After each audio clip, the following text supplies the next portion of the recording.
Welcome. Today we're going to take a closer look at the Kingston Fire Department and specifically with the Chief, Mark Douglas. Welcome. Thank you. Thanks for having me. Thank you for being here. So, you've been in Kingston a very long time. Talk a little bit about your length of tenure with this town. Very long time. I started off in 1983 as a call firefighter and a dispatcher. In 1984, I was, we call it promoted or moved over to full-time. In 1994, I became a captain, the shift commander. Yeah. In 2006, deputy, and then I always mess this up, 2017, fire chief. Wow. So your entire career has been with the town of Kingston. It has, yep. A lot of changes you've seen, I'm sure. A lot of changes, both the department as well as the community. Yeah. Significant changes. Right. Both. So the department now, how many full-time, part-times, how many staff do you have? Two stations, 24 people. We added 4 this year to assist, I should say, with the growing call volume. Yeah. And so we have a total of 24 line staff, a captain on each shift, 5 firefighters now on each shift. The deputy and myself are in administration along with the administrative assistant. Right. In addition to that, we still maintain 5 call firefighters. Okay. Just in case. Yep. Yeah. We have, we're trying to develop a little bit of a farm team, quite Yep. honestly. Some younger people that are willing to go to school and become full-time firefighters. Yeah. Good firefighters, like many other professions now, are hard to find. Yeah. So we've tried to develop, or are trying to develop, a bit of a farm team. Farm team, for that, yeah, like in baseball. So of your firefighters, almost all of them are paramedics? Yeah. And can you just say the nearly all. differentiation between an EMT and a paramedic? Sure. I hate to say it this way, but the lowest level, if you will, the lowest level of training is an EMT, a basic EMT, and Yeah. they can perform certain functions. It's certainly not first aid. It's much more than that. Yeah. The next level is advanced EMT, which is some level of advanced skills. Sure. And lastly, paramedic, or at the highest level, paramedic. Yeah. They can do numerous life-saving advanced skills. Okay. So what, in a general week, what is the majority of your calls that come in? Medical. They're almost all medical? There's no question that the largest percentage, 70%-ish of what we do, is medicals. Yep. We did last year, I believe it was 3,057 calls, which is the highest call volume we've done ever. Wow. We went over 3,000 for the first time, as I said, ever. Yeah. And the large majority of that is EMS, in the 2,500-ish region is EMS. Okay.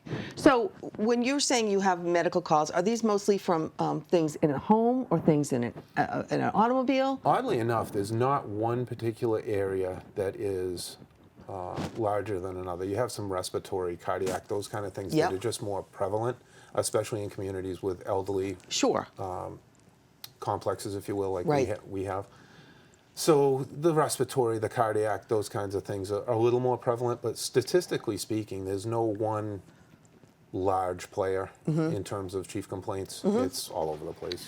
Now, when it comes to safety in the home, I noticed on your website you have various information about how to do different things to keep your home safe, keep your family safe. How important is that for your residents to understand their part in keeping themselves safe? Very, and one of the things I think you and I were talking about before this segment was Facebook, and we've started to take advantage of Facebook now and the media platforms a lot more than we used to. Sure. That information, of course, is very important. You can find so much of it on Google. You can find it on our site with different links, Yeah. stuff like that. So that's been super important, and I think it's been super successful, honestly. We do get a lot of good feedback on the Facebook page. Yeah.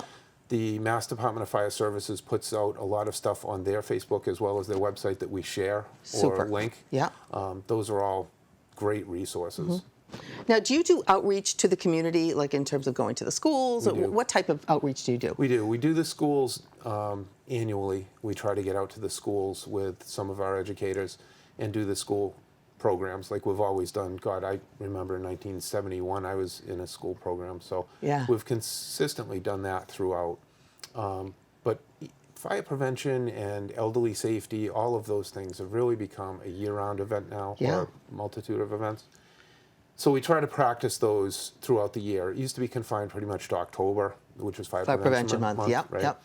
And now we're trying to just spread it out throughout the year and be a constant, like constant pressure, you know what I mean? Yeah. So you do that with the schools. Do you also do that in conjunction with the COA? We do.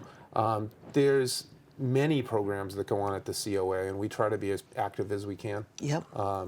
I'd love to have the resources to have a full-time fire prevention officer to be as active as we'd like to be, I guess, is Yeah. the best way to put it. But we just don't have those resources yet. Okay. So speaking of fires, how often do you actually get called on a fire? Not as often as we used to, thank God. I don't have the statistic off the top of my head, but I think last year's structure fires was maybe 25, Yeah. give or take, of varying sizes, everything from a small waste basket or outlet to a fully involved house. Right. So it runs the gamut within those 25 items. Obviously, some worse than others. Right. Do you get calls for like in the homes, their fire detectors are going off there, or carbon monoxide, people using things incorrectly? Are some of your calls that? Pretty regularly, yeah. We do go out to the carbon monoxides. One of the things that's new, if you will, to us is there were a lot of 7-year detectors, they call them, that people bought, and now they're starting to come up on their 7 years. Yeah. So they're starting to beep, and people get concerned. Yeah. And then we'll go out, we'll meet at the house, make sure that it's not an issue, and then tell them to replace the detector. Okay. And we do that quite a bit. Okay. So looking ahead, what are the challenges that your department faces? So the challenges, I think, go along on the business side, and that's the best way to put that. On the business side, it's always money, right? I mean, Always. It's always difficult to fund everything you'd like to fund, so you have to prioritize, and we do that. I Yeah. think we do that fairly well. I think we've got a town that's very supportive of us, which is exceptional in my eyes. Yeah. But as far as goals go, really we want to maintain the service that we currently maintain on the emergency side, because that should always be a priority. That's what we're there for. Right. We've got about a 6-minute plus minus response time to most areas of towns and most emergencies, so we're trying to maintain that, i.e. the new staff. So that's our primary goal, is to provide that service. Aside from that, how do we support that is the other goals, really, which is training. We've got a lot of new people, Yeah. and we're going to have a lot more as my generation, God, I hate to say that, but my generation ages out. Sure. And so when you bring in new people, there's no substitute for experience. The only attempt at substituting experience is training. So Right. next year it's training, and more training. And that's really the goal for this coming year. And how do you train like a first-year firefighter? What type of training do they go through? Mass Fire Academy. Okay. Not unlike the police, there's an academy for fire. Yeah. It's an 11-week academy. It gives you all the basics of firefighting, and then when they come back from that, they do department training, which is our apparatus, our tools, how to operate, working with the staff that you have there, because that's a huge component of what we do, working as a team. And it's just repetition. Yeah. Repetition and repetition and Yeah. repetition. And where you said that so many of your calls are medically related, does your training tend to gear towards the medical end versus the... Interestingly enough, not so much. You would think so. Some folks think, because you do so many medicals, you must train for that more. The medicals, or the number of medicals, give you experience. Yeah. So what we focus more on, certainly we do a percentage of training for EMS and advanced skills, but what we try to focus on is the stuff we don't do as much. Right. Which is the fire side. So you got to right? remember how to do it. Exactly. Because you don't do it all the And you time. want to be efficient, proficient at that side of the job. Yeah. So we do certainly a lot of medical training, but they do a tremendous amount of fire training. That's wonderful. And do you feel that your fire department has a good sense of camaraderie and familyness? They do. It's funny. Society has changed no matter what. A lot more of these jobs have become a little more jobs and a little less that. Passionate career? Yeah. But I have some great people. My 5 new people are fantastic. I was so fortunate, or we were so fortunate to get the people we got. Yeah. They're dedicated young people, which you just don't see a lot. So we're very, very, very blessed in that area. But the older folks, that'd be the category I guess I fall in, but the older folks that have been together a long time, we pretty much know each other.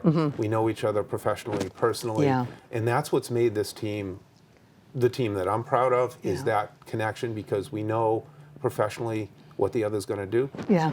We support each other, Yeah. have their back, so to Yep, speak. yep. So That's wonderful. That's a great part of this job. That's perfect. And it's so great for the town. they benefit from it Yeah, for sure. yeah, for sure. absolutely. Well, thank you so much for your insight and Thank you. your enthusiasm and your commitment. That's a lot of years that you've spent in the town of Kingston. And 5 more. And 5 more to go. Thank you so much. Thank you.